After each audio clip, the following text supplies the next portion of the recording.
Nesse vídeo nós vamos ver uma forma de configurarmos uma aplicação utilizando o JPA em um ambiente web, ok?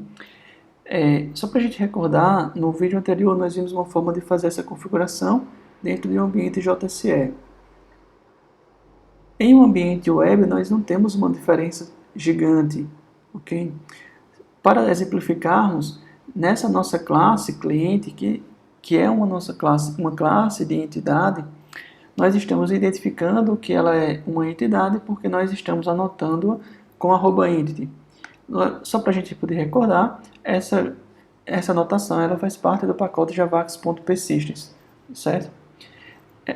Essa nossa classe, além da anotação @entity, ela precisa implementar serializable, possui construtor default e os métodos getters e setters, embora particularmente eu não acho tão necessário, mas a especificação traz isso como sendo algo importante e obrigatório. A outra informação é que nossa entidade ela precisa ter uma identidade, ela precisa ter um identificador. Como essa nossa classe, ao final, ela vai ser mapeada para uma tabela no banco de dados, quando nós fazemos uso da anotação @id nesse atributo int_id, lá no final nós vamos ter uma tabela chamada consumidor e essa tabela ela vai possuir uma coluna ID que vai ser a chave primária dessa tabela. Só para a gente ter esse cuidado, porque a nossa tabela ao final vai se chamar consumidor e não cliente. Porque aqui na linha 16 nós estamos fazendo uma pequena configuração e usando a notação @table. Quando nós usamos o @table, nós estamos indicando para o provedor que existe uma tabela ou que nós queremos fazer um mapeamento para uma tabela que vai ter um nome diferente da nossa entidade.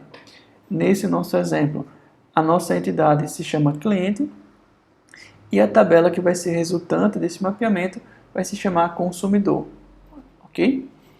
Então, a nossa entidade, esse mapeamento, ele poderia ser feito na web, ele poderia ser feito no ambiente JSE, não teria diferença alguma, porque esse mapeamento é um mapeamento que não há divergências, não há diferenças entre o ambiente que ele está sendo executado. Nós precisamos, novamente, fazer a configuração lá no arquivo pom.xml, porque esse nosso exemplo, nós estamos usando uma aplicação web com a estrutura baseada no framework Maven, ok? E aí nós precisamos configurar as dependências necessárias. Nós estamos utilizando aqui o Eclipse Link como provedor. Nós temos uma outra dependência que é a dependência do Java Web API. Nesse exemplo estamos usando o Java Web API 7.0, certo? E aqui nós começamos com a parte que de fato é diferente entre JSE e Web. Se a gente observar aqui no nosso ambiente web, nós vamos configurar as classes e que, a depender de qual seja o servidor de aplicação que nós estejamos utilizando, não é necessário porque ele vai conseguir escanear todas as classes anotadas com @entity, mas nós precisamos configurar aqui o nosso data source. Esse nosso data source é uma forma que nós temos de otimizar as conexões com o banco de dados. E aí, essa conexão com o banco de dados, além dela ser otimizada, as conexões físicas elas podem ser gerenciadas pelo próprio servidor de aplicação ou por alguma ferramenta que auxilia o nosso servidor de aplicação. A outra configuração que nós precisamos manter aqui é qual é o esquema de geração, e nesse exemplo vai estar igual ao exemplo do JSE. Nós estamos pedindo para ele criar caso a tabela, as informações do esquema não existam, ok? E em que local nós vamos configurar essas informações do JTA Data Sources? Como nós estamos utilizando um servidor de aplicação baseado no Glassfish, que é o Payara, nós temos um arquivo de configuração chamado Glassfish Resources, ok? E dentro desse arquivo Glassfish Resources, nós vamos configurar um pool de conexões o JDBC Connection Pool. Nós estamos fazendo isso através da configuração desse elemento e suas respectivas propriedades. Se a gente se recordar um pouquinho, parece muito com a forma que nós acessamos lá no JSE, em que nós precisamos configurar qual é a URL, qual é a senha, qual é o usuário, qual é o nome do database, qual é o drive que nós vamos utilizar. E aqui vem exatamente o detalhe, o nome que nós vamos utilizar, que é o JNDI Name. E a gente precisa ter cuidado para que esse JNDI Name seja exatamente o mesmo que nós vamos configurar aqui no JTA Data Source do persistence.xml. Então, essa é a diferença em termos de configuração em um ambiente web. Para a gente poder observar com cuidado um pouquinho maior, o nosso arquivo persistence.xml ele continua dentro da pasta metainfo, que fica dentro dessa pasta resources, ok? E esse arquivo de configuração, Glassfish Resources, ele fica dentro da pasta webinfo, e por sua vez fica dentro da pasta webapp, tá certo?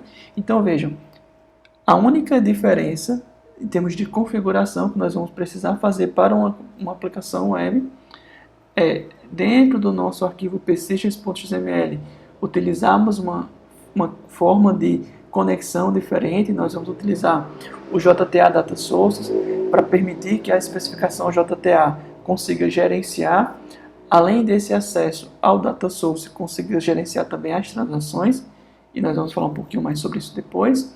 E nós temos que configurar esse arquivo, Glassfish Resources, que vai conter as informações desse acesso ao banco de dados. Há uma forma de fazermos isso também via anotações, certo? Mas aí a gente tenta fazer isso em um vídeo posterior.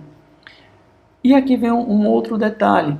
Não sei se vocês se recordam, mas quando nós fazemos o acesso ao Entity Manager numa aplicação JSE, nós fazemos persistence.entitymanager.factory, e aí nós temos um Entity Manager Factory, e depois nós pedimos para criar um Entity Manager.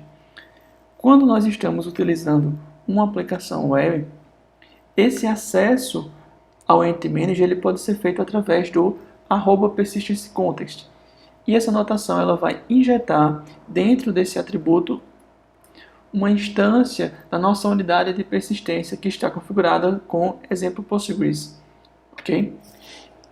O segundo detalhe que a gente precisa observar também é que quando nós estamos trabalhando no ambiente web, aqui nós não fazemos explicitamente o begin e o commit de uma transação para que esse método persist fique dentro dessa transação. Por quê? Nesse exemplo, na linha 14, nós estamos indicando que essa nossa classe ela é um bin de sessão. Nesse exemplo, um stateless. E uma das propriedades de um stateless é que todos os seus métodos são transacionais. Na prática, o que, que vai acontecer? No momento que o cliente chamar esse método novo, uma transação vai ser aberta, o método persist vai ser executado e quando ele for finalizado, a transação vai ser commitada. Okay? Então, nós não precisamos nos preocupar de forma explícita com esse gerenciamento de transações, porque o servidor de aplicação vai fazer isso por nós. Ok?